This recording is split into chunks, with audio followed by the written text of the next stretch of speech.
good. Yeah. Both are in Kaleidoscope. Feel for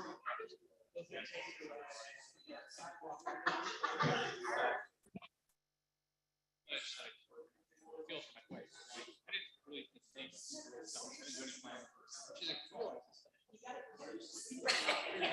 you don't just show up. She's like, this takes a while. I'm like, I know. Yeah, summer's well.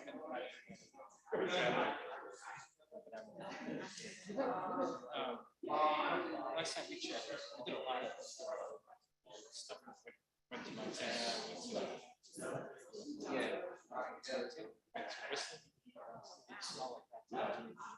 They used to start there now. So I feel like I need to get some things. I got the itch. You guys going there?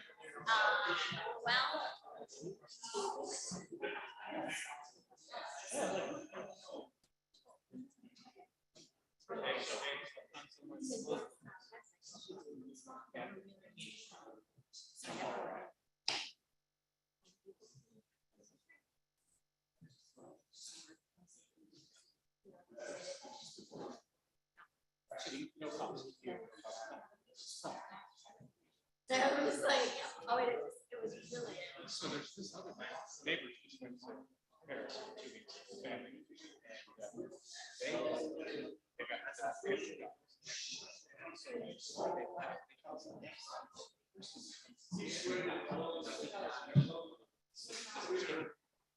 Basically, this lady came here for 2 weeks. I guess she basically works from home. She stayed in the house.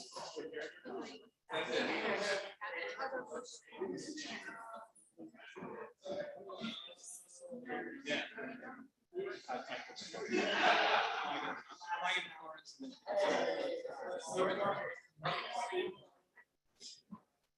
A lot of questions.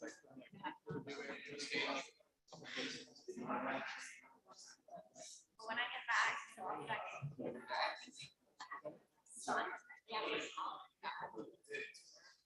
and so they're going from this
See you later. I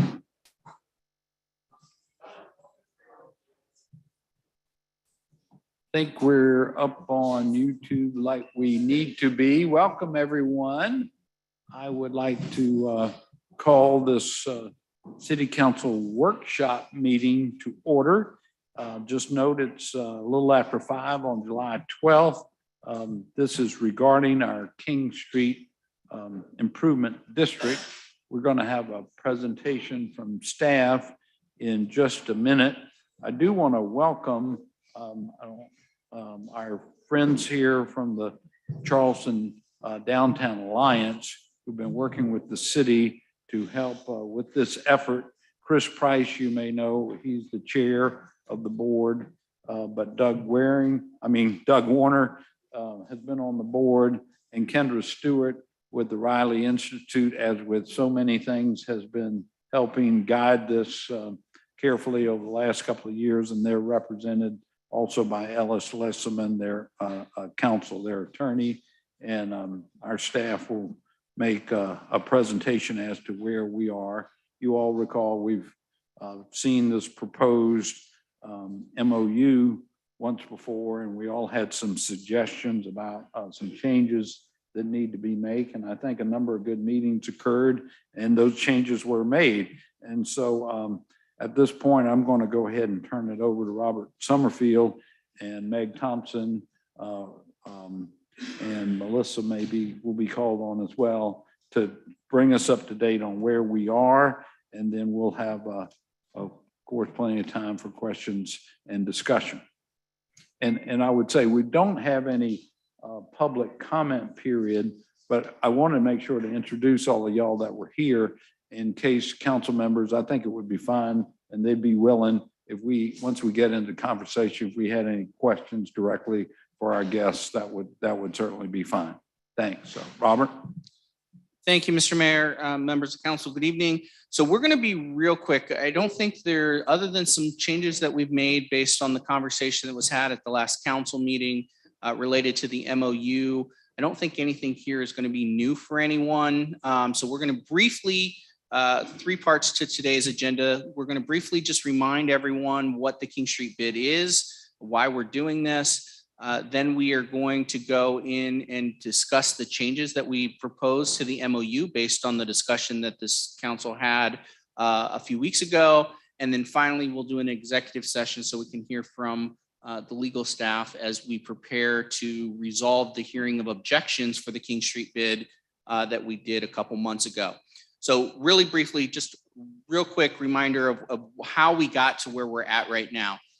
So once again, a King Street Business Improvement District is not a new concept. This has actually been in discussion and been in planning processes, if you would, since the late 70s, as early as the 1977 revitalization plan. It was revisited again in the 1990s as a part of the downtown plan.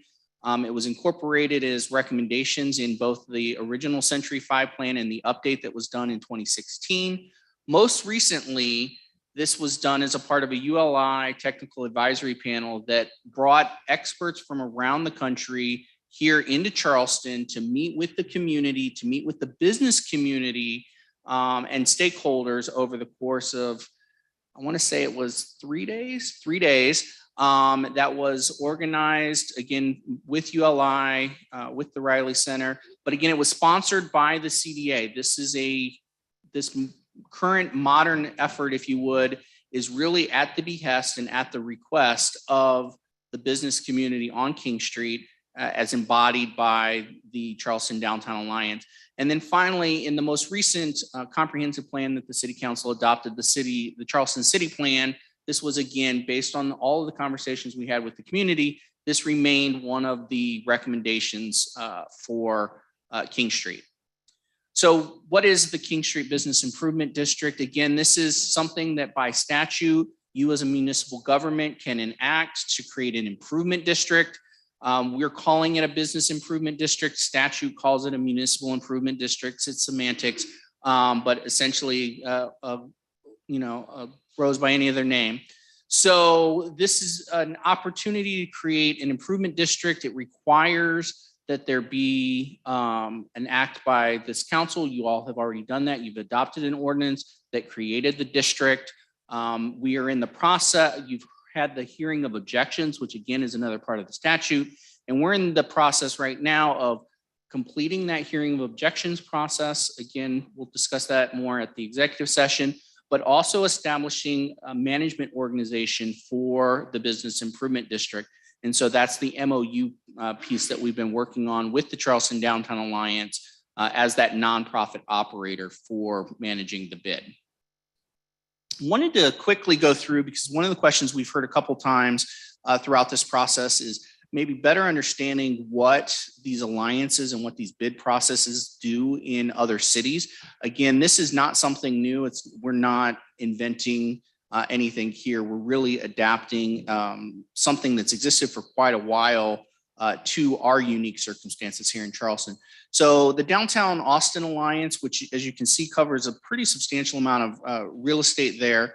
This is what they've been able to do, and I apologize, the colors aren't coming across as well as they did on our screens.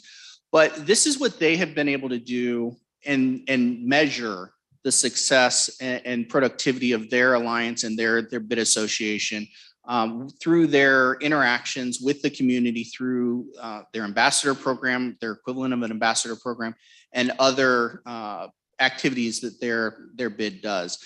You know, they've been able to communicate with the community quite a bit. They do power washing. They do safety escorts. Sometimes not everybody, as they're leaving work at night, necessarily always feel comfortable. So they've done safety escorts. You know, with the pandemic, they were able to provide masks and other things. Again, creating that friendly relationship with the community that is accessing their district.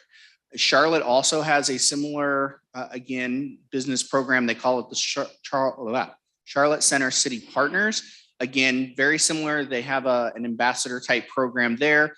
It helps the community members with wayfinding, helping folks that are looking to get to museums or shopping or what have you find their way. They also provide resources for people experiencing homelessness and other things when asked for information on where to find the shelter or some social service providers. Atlanta, again, has a very large geographic area that their business or downtown improvement district covers.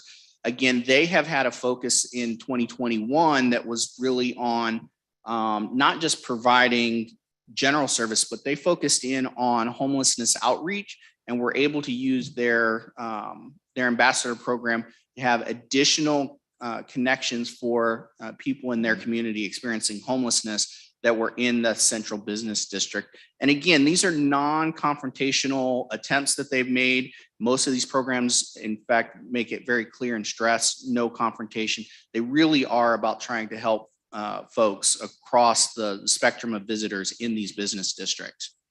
Again, we're not the only ones currently working on this. Savannah is also working on a business improvement district for their waterfront district. It's something they've been working on for a while. They're similar to us. They're kind of hitting towards that home stretch on their effort. And we're not the only place in South Carolina working on this. Columbia has had one. They've had one for now over a decade. They've just renewed it for their district because it has been very successful. It's been very successful for the Main Street business operators. Again, they said, we want to re-up. And following almost the exact same timing and track that we are, Myrtle Beach is actually working on their downtown business improvement district as we speak, kind of in the same time frame that we're working on ours here. And with that,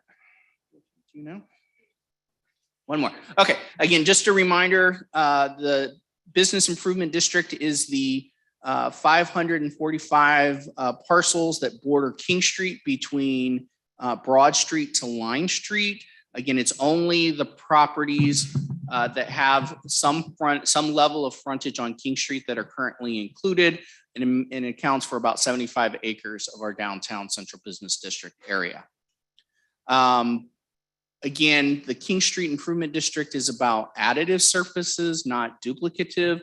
So they're not going to be doing the same things we do. They may be adding to services that we provide, but they will not be substituting for services that we provide. Additionally, they will be doing services that the city could do if we had the funds, but we don't. So they may take on some of those activities like managing holiday lights or something along those lines could be, for instance, one of the things that they maybe take on.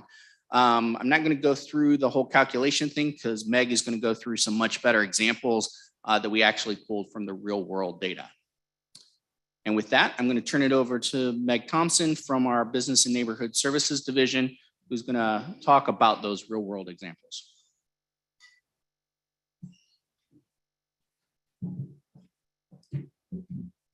Hi, Mayor, council members. Meg Thompson. I'm the Director of Business and Neighborhood Services for the City of Charleston, and I'm a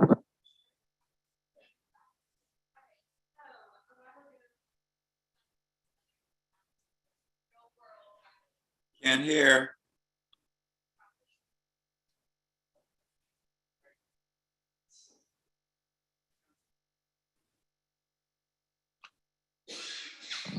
Thank you. Okay, I'm going to try not to touch it again, I promise. All right, so we have some steps on how to actually get to what someone's estimated bid special assessment fee would be. So first, the thing to keep in mind is that we are using the capped taxable value and then times that by the assessment rate to get the taxable assessed value. So we're not using the market rate, we're using the taxable assessed value to do these calculations. So if a parcel's taxable assessed value is $1.5 million or less, you just take that value and times it by the bid rate, which is 1.13%. If that taxable assessed value is more than $1.5 million, there's actually a reduced rate on everything over that first $1.5 million. So it gets a little bit more complicated. We only have a few properties this applies to, but the idea was to not have properties have an outsized contribution to the bid. So I'll walk you guys through what that looks like.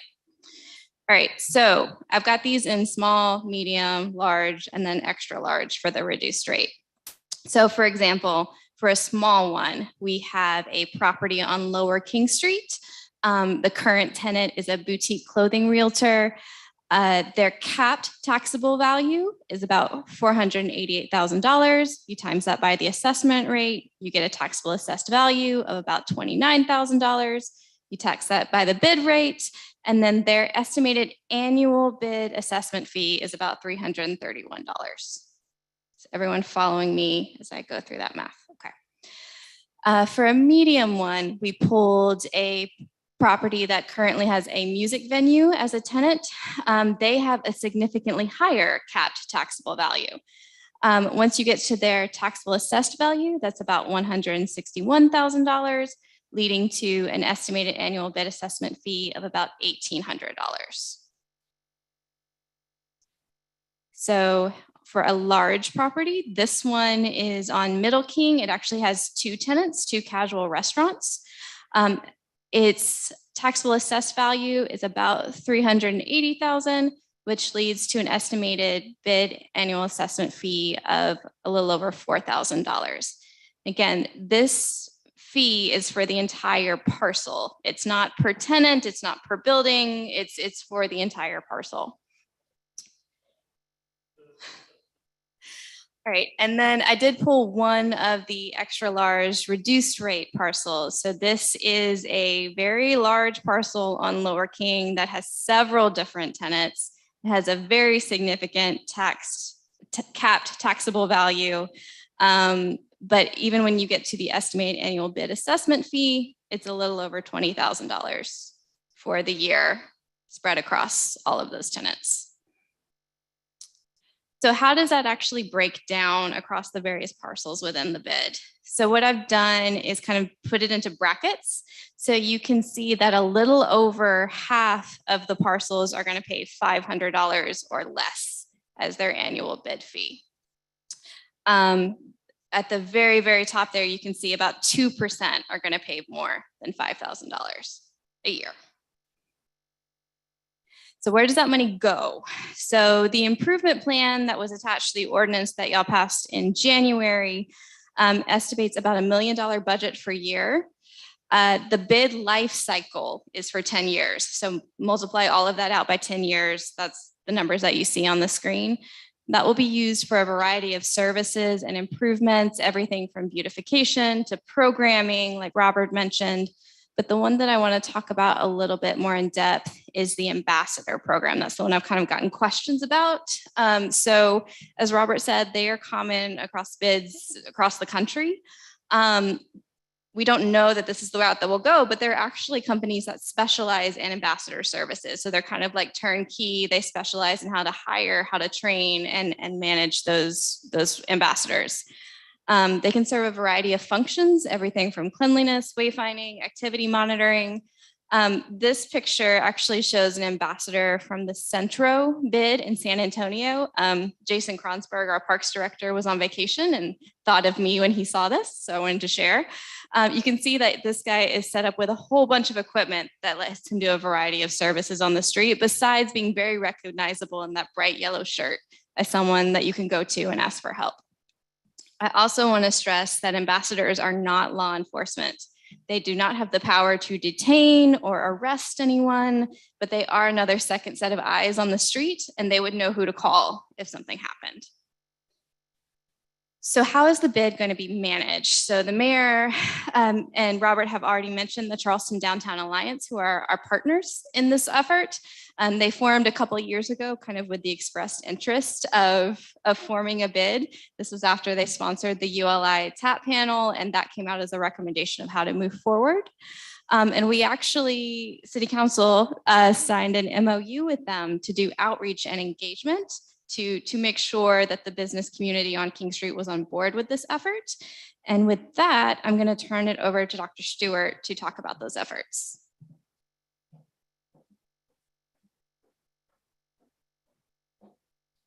Thank you. Good evening. Thank you. As Robert mentioned earlier, we at the College of Charleston at the Riley Center were engaged early on in the process before it had been determined that a bid was the route to go. And we were asked by several community members, a few King Street business owners, and former Mayor Riley, if we would help lead some community engagement sessions with folks around King Street and what had been happening. And so that was when we ended up deciding to bring in ULI at Mayor Tecklenburg's suggestion, and they had recommended doing a technical assistance panel in which we further engaged many members of the community, not just property owners, but folks such as director of the Avery Center, neighborhood association directors, as well as neighborhood residents from all over the downtown area to find out what they felt like the challenges were with King Street and how we could start moving forward. And so on this slide, you'll see a handful of the efforts that were done to really engage business owners, our business operators, property owners, as well as other folks who regularly engage and interact with King Street. And so in addition to these efforts, I should say, we did a survey of every property and business operator on King Street and asked them what they felt like the challenges were and what they wanted to see most. And where we ended up getting to the bid was when the two greatest needs they felt like were cleanliness and safety. And so that was really what helped, I think, folks who are experts in other areas say really one way to get there if the city isn't going to expand services and invest more money on the street is to have the business owners create this entity. So after the last, session on this, the council members asked if we would again engage some folks. So we reached out to all of the business operators on King Street and invited them to listening sessions. And we held 2 listening sessions talking to them about their concerns and hearing what they were interested in and how they could be engaged in the bid. And we also engaged at your request, the largest property owners who had concerns about the cost to them and heard from each of them about their concerns with the bid as well, and brought those suggestions and recommendations back to the Downtown Alliance. And so as you can see, we've tried for the last year and a half to make sure we were touching everyone who is somehow affected by this, as well as other members in the community. So.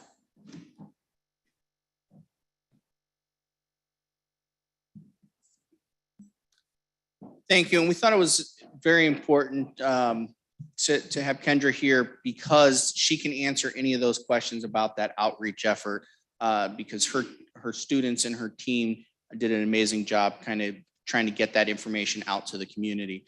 So again, next steps. So we're going to have a discussion on the MOU between the city and the CDA for that management. We're going to have that discussion next. And that item is on the agenda for possible action on next Tuesday's city council meeting. Additionally, as mentioned previously, we're going to have an executive session later this evening to get advice from council regarding the hearing of objections. And the resolution to the hearing of objections is an agenda item that is currently scheduled for next Tuesday's agenda as well. We are working on the administrative documents for creating the assessment because we have to get that information to Charleston County for their fall billing. We need to do that by the end of next month, which is one of the reasons why I'm hopeful that we'll be able to get to resolution on the hearing of objections for next week's council meeting. And then again, as we've iterated a few times, we expect the first revenues to then come in the winter, beginning of next year, for operations to begin for the bid in early next year. So with that, if there's any questions or discussions on the bid concept, and then we'll go into the specifics of the MOU. Just want to make sure, because there had previously been some questions about just the bid concept as we've been going through this process. Great. Thank you, Robert and Meg and Kendra, for that review of this journey we've been on. And I'll just open up the floor for any questions anybody has. Councilmember Parker. Thank you, Mr. Mayor. Just to confirm, this cost is between the owner gets to decide who the cost goes to, or is it in the ordinance that it is to be paid by the tenant? Or it's to be paid by the owner and they can pass along the cost? Correct. It's the assessment goes to the property owner. Whatever contractual obligations that they have between the tenant and the landlord, those are private civil matters that we don't have the ability to interfere with. Thank you. Anybody else, comments or questions? Councilmember Shade. That's our next item. Yes, sir. Any other questions, I guess, generally about the presentation? If not, we can go on to the MOU. Councilmember Ware. Mr. Mayor? Mr. Mayor? Oh, Councilmember Gregory. Yes, I want to follow up on Councilmember Parker's question with respect to the rents being passed down. Earlier, you showed us a number of cities who are already implementing this process. Do we have data that would determine how it may affect the tenants and to what degree? Councilman, through you, Mayor, we don't specifically, because again, everyone's lease is different. And so, and there's no, to my knowledge, there's most cities that have bids don't have reporting mechanisms on, those leases from property owners. They get the assessment through their taxation process, normally the county offices, and then they distribute that money through their version of the alliance, whatever nonprofit manages their business improvement district. So to my knowledge, there's not been any studies, and none of the data that we've collected indicates that anyone has done anything relative to how those assessments are distributed across tenants and ownership agreements. Thank you. Councilmember Gregory, I would just add that, a lot of the outreach that was done was directly to tenants. And those tenants would have known in their leases whether they would end up being responsible for all taxes and fees or not, right? And so the fact that those tenants were still attending those meetings and supportive of this effort, I think says a lot about the need for the district. I mean, that was the cleanliness and public safety that they identified. So that's what we're trying to satisfy. And I guess at the end of the day, they thought that would be worth it. Councilmember Pell. Oh, I'm sorry, Councilmember Waring. I just wanted to thank Ms. Thompson for her presentation, in particular the array of property values and going through the assessment. We had that in discussions before, but your presentation was spot on. Thank you. Thank you. Councilmember Rappel. Yeah, I would just say that, it's important for every tenant to look at their lease and to see how it's drafted with respect to what's called a triple net lease in the business, which essentially makes tenants responsible for insurance, taxes, and other charges. I'm not entirely clear whether this bid assessment is a tax. So I would just encourage tenants to actually look at their lease, see how it's drafted. Maybe the case that this is something that falls through the cracks in their lease and is not specifically governed and may end up not being an obligation the tenant has to endure. I mean, I just think it's important for everyone to be mindful of that as you move forward. That's right. All right. Any other general questions or about the presentation so far? Seeing none, let's go on to the MOU itself. Councilmember Shade. Thank you, Mr. Mayor. And Robert, if I can call your attention to paragraph 3 on page 3, dealing with duties, obligations, and responsibilities. It talks about the composition of the board of directors. So if I could really quickly go through the presentation where we made those adjustments and then just so that everybody's on the same page, if That'd be that's fine. appropriate. Yeah, okay. I'll come back to that in a minute then. Absolutely. So real quick, again, just want to remind everybody that the key provisions of this MOU are about service delivery, transparency, and board composition. We've heard that very loud and clear from this council as to concerns that they have with this process. Again, service delivery includes a requirement that the CDA will do citizen attitude surveys, that they will do pedestrian and visitor counts, and that they will provide public improvements as they've been outlined in the improvement plan, which include all the elements that we've repeatedly talked about there, as well as measurables, metrics for how they're accomplishing those improvements. Transparency, again, plenty of documentation is required, including an implementation plan, an annual report, and then a planning report that would include their work plan and their proposed budget for each cycle. As a part of that planning report, we will also have an annual audit to, again, make sure that public funds that are contributed to this are being used in the way that's appropriate. And then finally, the board composition. This is updated based on the conversations that were had by this council during the last discussion for this board. We have been clued in that planning staff and legal staff are not mathematicians, and that we miscounted. We said a majority have to be property owners, and then we made the majority of 9 be non-property owners, and it still works. The staff member is not counted within the 9. So Okay. we are going to add some clarifying. So we're going to add some clarifying language because there was some conversation about the staff member and how they contributed to the board.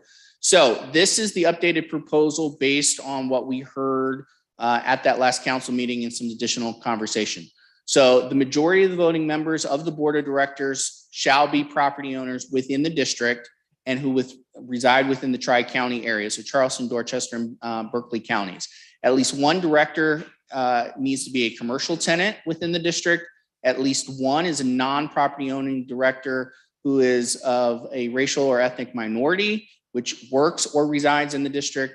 At least one property or non-property owner director who is a woman who either works or resides in the district. One city council person as nominated by the mayor and approved by the city council, and then one staff member appointed by the mayor who serves in a non-voting capacity. It also, you cannot serve in multiple groups. So you can't be a woman who's a property owner and qualify as satisfying the requirements. So with that, next steps, we've talked a lot about next steps. So I'll just stay here. And I think that essentially the presentation, the rest is again, just next steps and questions. So given that Councilman Shade had questions on, I think, the board composition, I'll leave it here. I also invite Meg or Melissa to join me on any answers that you all may need that I may need help with. Right. Councilmember Shade. Thank you. 2 false starts. So hopefully this is why I'm not going to strike out. So one of the things that you talked about, and I think you kind of addressed this, Robert, is the lack of city residents, citizens or residents of the city of Charleston serving on this board. The way that this is composed, we're guaranteed only one resident, one citizen to serve on this board. That's going to be a member of city council. When you look at the other requirements as to one non-property owning director who's either a racial or ethnic minority who either works or resides. So there's no guarantee to have a second person who fills that category. And then one below that, one non-property owning director who is a woman who either works or resides in the district. So again, you're not guaranteed only one representative of the city of Charleston who's going to be a council member is going to live in the district. And then you broaden it, I think you broaden it, that the person who is a majority of voting members in the CDA who reside either in Charleston, Dorchester, or Berkeley counties. We're dealing with public funds of the city of Charleston. This is money that we're going to collect essentially by and through the authority vested by the city of Charleston. And I just think it's unconscionable.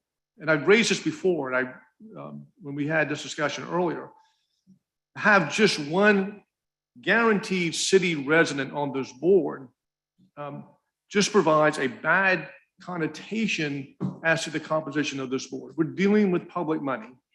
I know the people who are going to be on this board, they're all going to be very wonderful folks, very honorable people. I'm not concerned about that. But it just seems to me that we are the city of Charleston. And we're not going to have a majority vote on this board no matter what, because we're going to have one voting member, which is going to be a city council member, and one staff member who's going to be on here, but not to have more city representative, because this business district serves the citizens of Charleston. I mean, this business district is the economic spine. And while there are many people who don't live in the city of Charleston anymore, who own property or work in this area, or maybe tenants in this area, this is a city of Charleston project. And I think that not having more representatives of citizens who have some kind of connection to this, because this is our street, this is our district, I just think is sending a very terrible message on this. So I would encourage that we rework this and ensure that we have a minimum number of people who actually live. Don't give them an out by saying who either resides or works in the district or resides in the city, but somebody who actually lives in the city of Charleston, who we know for sure we're going to have more representation than just one person. All right. Well, let me reply to that, council member.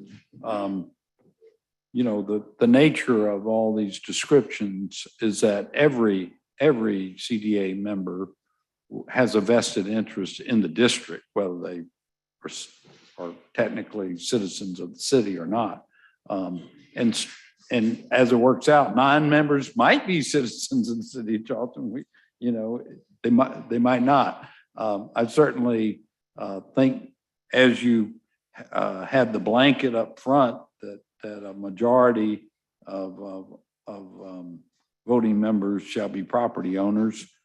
You could have a blanket that a majority of the 9 are citizens of the city of Charleston, if you like, and allow the minority to be citizens of the Tri-County area, but would also have a vested interest in the district. So that might be a way around it, just for consideration.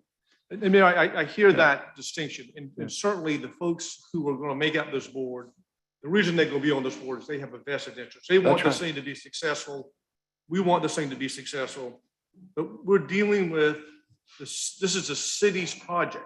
At the end of the day, if it succeeds or is a flat out failure, it's going to be the city's project, one way or another.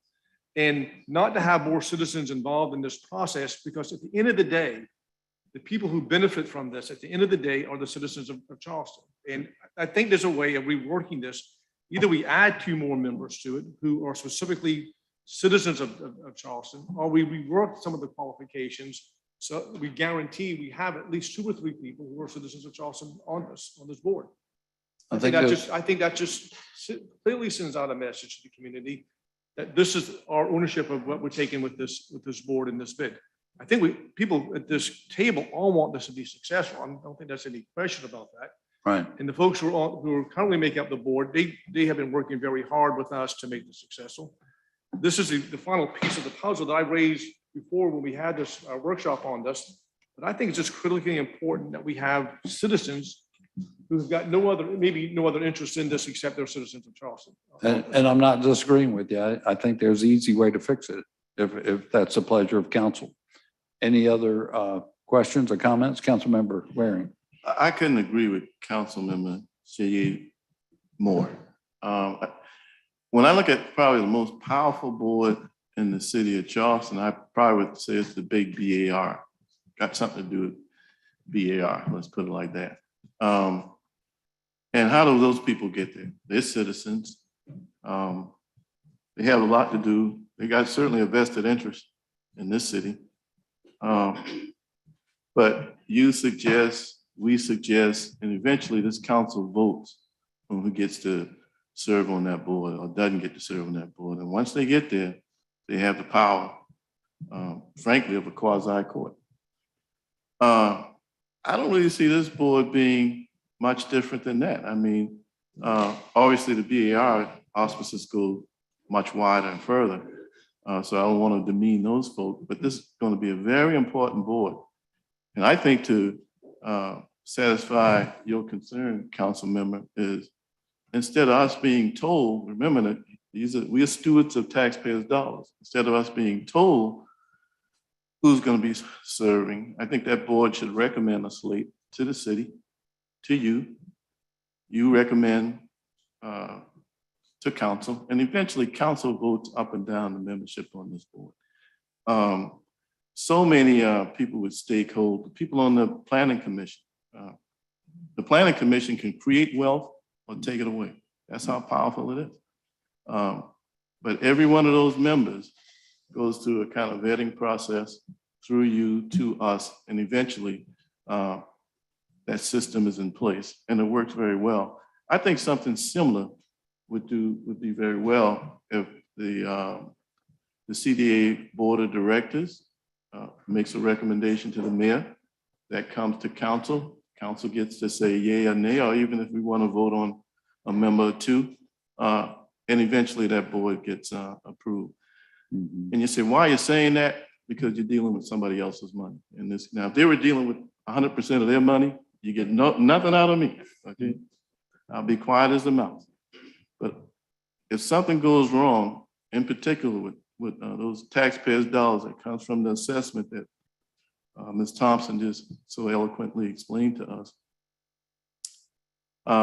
we're gonna be held accountable. I think that's one way to do it. If we look at some of the boards that stood the test of time, and certainly the court system, BAR, planning board, BZA, and I think eventually the board of directors for this district, if we follow a similar pattern, I think we'll be fine. So anyway, that's my suggestion. All right.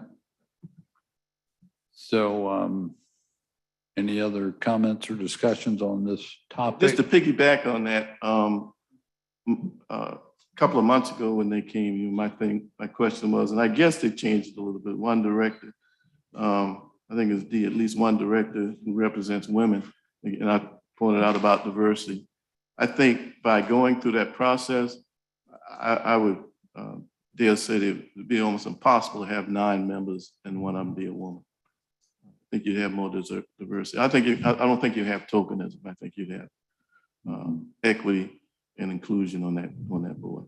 That's right.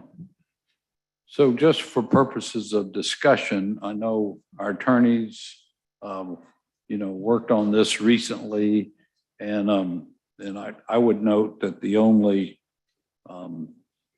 one of the ideas here being floated is to allow council to have basically a blessing of the whole board. Did y'all talk about that or not? Is that is that offensive in any way? Mr. Mayor, Ellis Leesman, Yeah. thank you for my introduction previously, members of council. I think the issue with that would be that this is a nonprofit organization. And I think that everybody agrees that that's an appropriate structure here. I think a lot of the business community, it's very important to them that it not just be another sort of part of the overall existing government, that this is a nonprofit that's directed and specific to resolving these issues. And Councilman Appel and Councilman Shade and the others that are attorneys on the board may correct me on this, but I believe that the South Carolina Nonprofit Corporations Act would require that the board, or that the organization itself appoint its own board members, and that there not be an external organization, whether that be a municipality or someone else, that has that power. Because essentially that's the governance of the organization. Then it's no longer really a nonprofit. Right. It's sort of a subdivision of the city. So I think that with this and with this trust relationship, and I think it was brought up in the last meeting, we've got to come back every year. So when we have to come back every year, and we have to show success, and we have to show that we've entrusted and we've taken that faith that you've given into this organization and done well with it, Mhm. that process can be trusted and that will work its way out. and that there's a commitment for that board to be made up appropriately. But I think if the city took on the role of having a power to appoint that board, I think it would run afoul of that statute that I mentioned. Right. So that's just what I wanted to add. I So, appreciate so it. what about the point of more citizens of the city of Charleston? We could do that, Mayor. I Yeah. mean, so to Ellis's point, that's why the attorneys work to structure it. So the Yeah. MOU is our agreement between entities, the Right. CDA as our managing entity in the city. They have to adhere to essentially these elements in the contract and update their bylaws, which again, council gets to say, okay, these bylaws are acceptable to us as our managing entity. We used 9 members because that's what we thought we heard members of this council say, that they wanted to limit the board to a 9-member board. We can expand, I think I heard expand it to include more citizens and Councilman Seeking. So we have work that we can do with that. Yeah. But to Ellis's point, that was why this was structured this way, because they need to appoint their board as a nonprofit, but we need to ensure that the city's goals are being met with our partner, which would be the CDA. But we can have parameters like, Yes. like they've listed here. Councilmember Seeking. I think you just jumped ahead of me, Mr. Mayor, which is good. I think one of the things we should have in our MOU is the board will comply with the South Carolina Not-for-Profit Act. And then we can put guidelines in our MOU that we as a city council, how we'd like to see it spread out. And that would, I think, take care of this problem. Okay. I think, if we put a guideline out there, and I think they'll listen to us. That's right. But putting specifics like this and running afoul of the Not-for-Profit Act, I don't think we want to get into that business, and we got smart lawyers around here, so. Thank you. I think Well, that's the way to do it. I certainly think it's reasonable to have the parameter for more of the 9 to be actual citizens. But I do want to just make a case in point. I don't know where Chris Price lives, but I know his heart and soul is on King Street. And he might live in Mount Pleasant. I don't know. Where do you live, Chris? Do you mind saying? Oh, he's not saying. It's clear to me this board will truly have the best interests of the bid in their hearts and minds. But I think it's fine to ask for a majority of the 9, 5 of the 9 to be citizens of our city, and that kind of covers that base if council is agreeable to that. Okay, Councilmember Waring. Number one, the part that I spoke about, Council, I appreciate your opinion, but I'd like to have that research. Give me another example where taxpayers' dollars would be appropriated and people who's subject not to even, I see you have Charleston, Dorchester, and Berkeley County, but I got to tell you, it's international as some of the ownership on King Street can become. It may be a time when majority of people wouldn't even live in none of those counties that would have property ownership there. So we'd have people that in some cases not even living in South Carolina dictating how taxpayers' dollars are being spent. I think that's wrong. And I think since we're pretty close to having this one put to bed, I think there's a way to structure that so that would not happen. Because the question will come, if not to this council members in the future, how did y'all let that happen? And it's because of the structure, you see what I mean? I understand we kind of got Play-Doh here and we just about got it fixed. And I know we like to try to make the date. Yeah. But we've worked at the 11th hour before and hammered out some pretty good solutions. So we filed the request on that grant for the $45 million for spring fish burn at the 11th hour. Our staff worked overtime, got it done, and I'm convinced that we can work to a workable solution so you can make the August deadline with the tax assessor up there. So. Right. And let me point out that this MOU isn't time critical to that deadline. What's critical is the next thing that we're going to take up at our executive committee session, executive session, and that's the objections, right? Correct. Yeah. caveat to that, we do want to get this, to use your words, put to bed because the CDA needs to begin their work of trying to recruit an executive director to manage this because Chris doesn't want to do that anymore. So, so we do want to get this MOU in place so that they can begin to adjust their board composition to meet these requirements, update their bylaws, and then begin the process of trying to recruit an executive director to manage the day-to-day operations of the program. So, but Councilmember Waring, I can think of a few that may not be exact parallel, but close to it. One would be the CDC, the Charleston CRC, Charleston Redevelopment Corporation. That's a separate nonprofit that Ms. Shaw Johnson helped form, and she serves as our representative on that nonprofit board. But to my knowledge, there's no residency requirement to be on the board. Eli Polikoff, he's the chairman. Maybe he lives in the city. Maybe he lives, in unincorporated. Huh? So he lives in the city, but it's not a requirement. I understand, but where's the stream of money from the tax assessor, property taxes going to that board you just referred? Well, we've directly funded them with.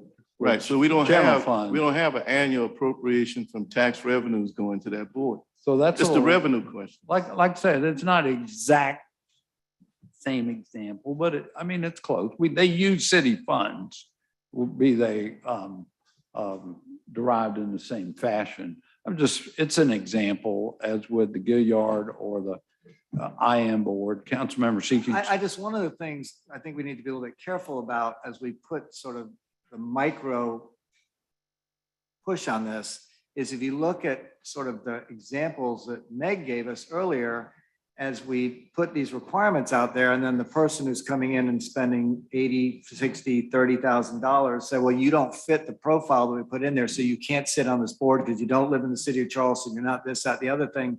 I think that defeats the purpose a little bit. And there are plenty of examples, I think, council member, of boards that we sit on, that sit out there that we funnel lots of money, public monies through, that there's no residency or other requirements at all. The Gilliard comes to mind, right? I mean, that's a not-for-profit that we put lots of money in, the African American Museum. I think good people, and this is really in particular because we talk about this being public funds, yes, but different than general tax collection because this is something that's been set up by the state, not by the city. What we're asked to do by state statute is to allow them to go forward and to organize and exist, and then we get an annual review of it. The monies are self-directed. These are monies that they've agreed to collect and put back on the street in the district that they're creating. So it's a little bit of a hybrid, a little bit different. So I think the fact that we get oversight annually and that we're going to put guidelines out there as to who generally serves, I think the people in that district, and it's a big district with a lot of challenges, with a lot of people heavily invested, they're going to figure out who the people who need to run that are. And I'm not sure that we need to get that micro, that we actually might exclude some people who naturally, if they want to be, are on that. So I hear the whole idea that citizens of the city of Charleston need to have a say. They're having a say right now around this table because we're elected by the citizens of Charleston to make sure we do the best thing we can. I believe in 2022, this is the right thing to do. And I trust, with some oversight, trust but verify, that they're going to put together a good group of people to run it, and we're going to keep an eye on it. And to micromanage it at this level, and we got a lot of other things going on, we could spend a lot of time doing this when I think they're well equipped to do it. So, Mr. Mayor, that was directed. I need to answer that. Councilmember Waring. Okay. Yeah. Those examples you gave sounded good, but the reality isn't there. The Gilliard Board, the city of Charleston owns that 100%. The International African American Museum, the city of Charleston owns that building 100%. We're talking about properties here that the city doesn't own. So that sounds like a good comparison, but it's not. Let me say this. I support this, but Councilman Shahid has a very valid point. We're talking about sitting together, setting up a structure that we want to work well and work well for a long time. There's some tweaking that needs to be done. So it is not counterpoint. I think we just need to get the tweaking done. Right. That's all. No, I've been listening. I offered a little solution. It may or may not be the right one, but that's what that's what we're talking about. Councilmember Sacman. Thank you, Mayor. Was the solution just having a majority of the 9 reside in the city? Correct. I think that's legitimate, logical solution to that. Right. Meg, I just want to say thank you for the examples. It certainly has helped me see it from a financial perspective. And the 2 things that I do think that are important that I'm reading in the MOA was the annual kind of oversight hearing that they'd come before council to share their data, performance metrics. That's in the MOA. So that was going to be a recommendation I had, but as I read it, it's in there. So thanks for that. One of the things I would ask us to include, because I am concerned about the increases being passed on to the Increases in what? increases being passed on to the tenants. It's going to happen. But if we're doing this annually and they're reporting to us annually, I think that the data that we collect is going to be critically important. So I would ask that is an annual survey part of what you all will be doing, tenant surveys?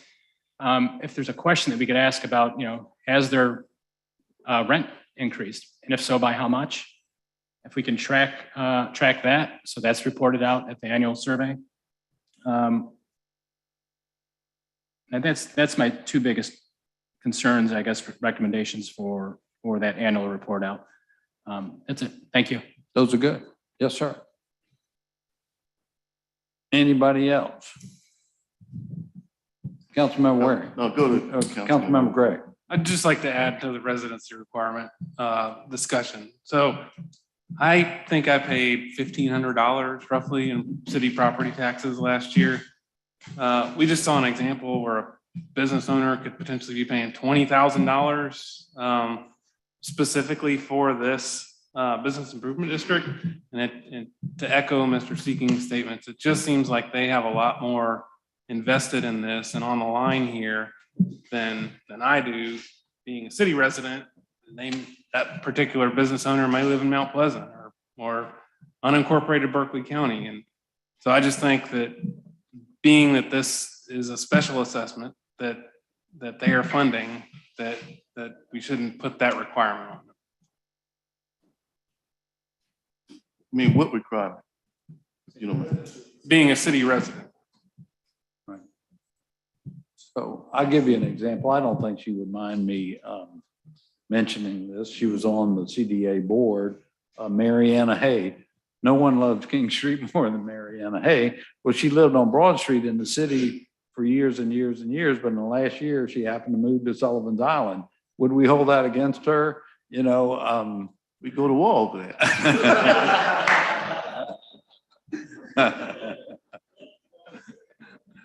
Maybe. Mr. Mayor. Yeah. Council, one thing I wanted to reiterate too, we're all concerned about the tax base being passed on to tenants. Keep in mind that the majority of the business operators on the street voted to assess themselves. I am probably the 2nd largest contributor to this initiative, but I voted for it. I'm a small business owner. So keep in mind, these people, the operators, want this to happen. I can't tell you if it's going to be passed on to the tenants, but that is a private sector privilege, however those landlords do that. But keep in mind that an overwhelming majority of the tenants want this and the property owners. So what they've done is chosen to get a pool of money together to reinvest into their street. This initiative would have never happened if we were going to have a tax that was going back into the city coffers. It would not happen. This happened because this assessment or tax, as you want to call it, is going back into being reinvested into their economic engine of King Street. So keep that in mind. I mean, listen, this hurts me. Outside of Charleston place, I'm writing big checks. Some of it might be passed on, some might not be passed on. The other thing I want to approach is going back to the residency. I technically long story, but I technically don't live in the city of Charleston. I have a piece of property that's half in the city and half in the county. And nobody can tell me where I live. right now. I'll send you an annexation. I was gonna say, petition I have a staff member tomorrow. that will reach out tomorrow. We'll But get it that is- fixed. It is a very, very unique situation that I have on James Island. And it's two lots that I merged, and nobody can tell me if I'm in a city or I'm in town of James Island. So going back to residency, I, as the second largest landowner on King Street, don't live in the city of Charleston. So I think we're gonna get we're gonna have some issues if that's a overwhelming majority of our board and voting board. A lot of the people that have significant investments on King Street live everywhere.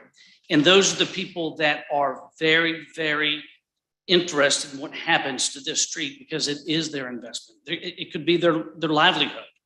So I think we got to be careful about that. Those are two issues I wanted Right. to. We will get straight with you on that annexation. Councilmember Shade and then we're. Since I started this ball rolling down, a couple of points that I think we need to be clarified on. Number one, I don't want this council micromanaging this process. That's not our job. And that's why we have a board. That's their responsibility. I'm not asking to make any adjustments to the very first component of this composition because it says a majority of voting members of the CDA's board of directors shall be the property owners within the district who shall reside either within Charleston, Dorchester, or Berkeley County. So we're not changing that component of it. The majority of the property owners, that's what the big thing says, will be involved in this process and be the board members. I think everybody's missing the point what I'm trying to emphasize here. And there was a time not too long ago that this discussion would never have even been brought up because the people who own property on King Street were Charleston residents. I mean, it just was. And they all did. I mean, most of the folks were people like Ross DePel, Shades, department store. I can go to Bash's. I can go down the list of family members I know who made out the majority of ownership on King Street. So this discussion never would have happened probably 15, 20 years ago, 30 years ago about that. But this is property within the city of Charleston.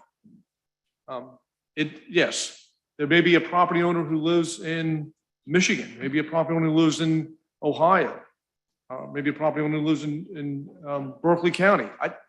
I don't know the breakdown of that, but I'm sure that that is probably the majority of the folks who own property, unless it's a mom and pop operation like Krogan's, that own their property outside of the Charleston area. The bottom line is this, that the city of Charleston's, and you said this word, we've batted this around, the economic engine, the economic spine of the city of Charleston is King Street. That's why we're all so concerned about this and fussing about this, because we want this thing to be not just successful, but super successful and be the shining lighthouse other municipalities and towns and governments can use as an example, how we did it better than anybody else. Part of that is that part of the transparency with this thing and part of the selling this to our stakeholders, which are the citizens of Charleston, is that we have adequate representation of people who have the utmost vested interest. While a property owner has a financial vested interest, the people who have the utmost vested interest are the citizens of Charleston. And that's why the representation has to have somebody more than just one council member doing that, because the success or failure of this is going to benefit the property owners. They're going to be, hopefully, their property values go up, the businesses make more money, more folks come down to visit this. But you're missing the point of providing a perspective, of a citizen's perspective on this board, who is ultimately vested in this, which is going to be, this is my perspective on it. I want a voice at the table so you hear what I have to say that may not be in line with what a property owner may be thinking or a council member may be thinking.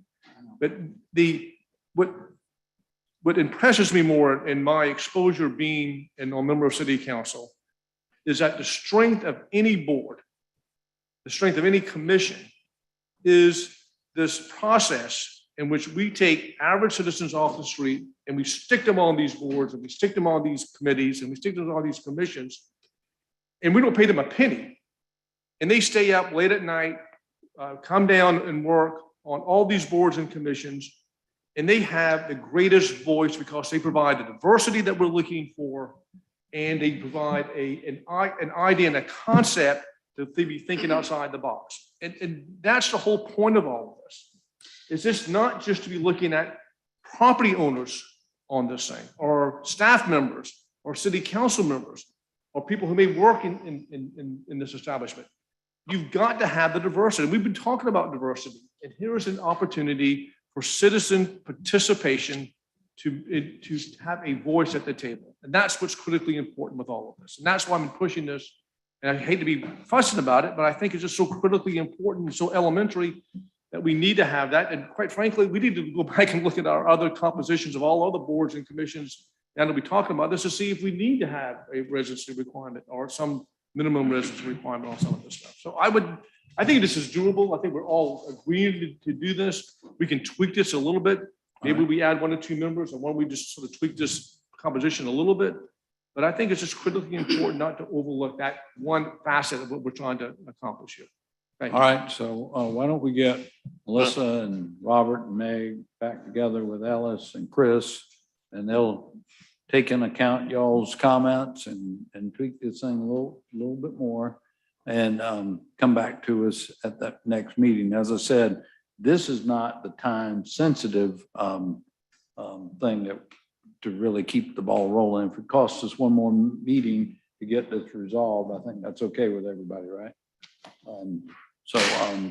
Is it any other topics out of the MOU other than what we've just been talking about? And I don't mind hearing some more, but I'll be short, Mr. Yeah, Mayor. I Councilman. actually want to follow up on Mr. Price, when you all came in here months ago, I think it was actually back in 21, and said that the business community down there was in favor of this. You had me then, okay? So, and you still have me now. I agree with what we're trying to do down here. Again, we're trying to wordsmith some things, I think, to make it a little bit better. One of the concerns I have was what Councilman Saccharin has about it being pushed down to the tenant. Being a small business person, I'm sensitized to that like you are, and certainly Mr. Saccharin is. And then I thought about that too. So I'm gonna help you with your stump speech. If rents got too high on King Street, you're gonna start seeing vacancies. And if the vacancies got to the point to where that property ownership needs to come back in and reduce the bid, particularly years to come when a lot of improvements has already been made, the outside economy will take care of that part. Yeah. If rents get too high, vacancies will happen, and the property owners really would be paying 100%. So in a sense, our economic system almost has a gauge for that too. So I know I'll hear from him after this meeting. Good old supply, that good old supply and demand. Supply and demand, that's right. So Mr. Price's stump speech is going to be a little bit better the next time around, but I'm in favor of it, but we can make it a little bit better. Yeah, gotcha. Any other comments, questions on the MOU? All right, thank you all. We're going to next go into executive session with a motion and a second. We just received, all in favor, please say aye.